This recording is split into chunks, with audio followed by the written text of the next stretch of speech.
Maybe you have noticed a product called kratom on convenience store shelves. It's labeled as a supplement to help with pain. But a medical expert we talked to says in high doses, this can act like an opioid. Channel 9's Gina Esposito learned some people are getting addicted to it and say that they just weren't aware of the side effects. I didn't really know what kratom was. Daniel Carter told me he used kratom 3 years ago to beat an opioid addiction, but then it became the problem.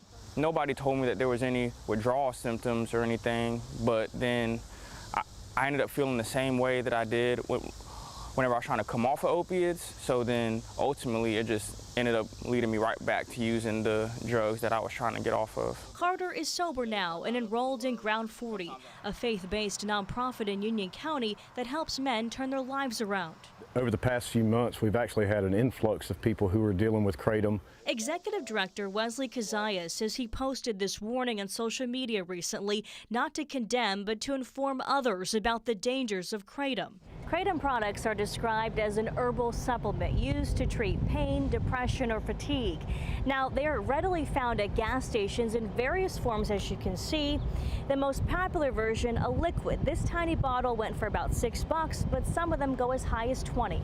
I do believe because of the way that you're allowed to go in and just purchase it in a gas station, that there's no fear of what this might lead to. Kazaya says he's had to take some of his men to detox centers for their kratom withdrawals. And the withdrawal looks a lot like an opioid withdrawal. Dr. Logan Adams is medical director at the McLeod Center for Wellbeing. He says they've seen an uptick in people seeking their centers for treatment for kratom addictions and withdrawals. People have a lot of anxiety, restlessness, difficulty sleeping, nausea, abdominal cramps, diarrhea, runny nose. The FDA does not support the use of kratom because of serious health risks like liver toxicity, seizures, and substance use disorder. On Tuesday, the FDA recommended 7-OH, a byproduct of kratom, be classified as a Schedule I substance, meaning it has no accepted medical use and a high potential for abuse. It says synthetic versions of 7-OH are an opioid that can be more potent than morphine and is sometimes misleadingly marketed as kratom. So I think people become surprised, and it's not well advertised or well labeled, that there can be these adverse consequences. Usually we have like a Daniel Carter, who knows firsthand what kratom can do, thinks more should be done to protect others. There's warning labels on cigarettes, nicotine, all types of things, but you know, kratom is honestly just like a street drug, and I don't think that it should even be allowed to be sold in a gas station or be legal in general.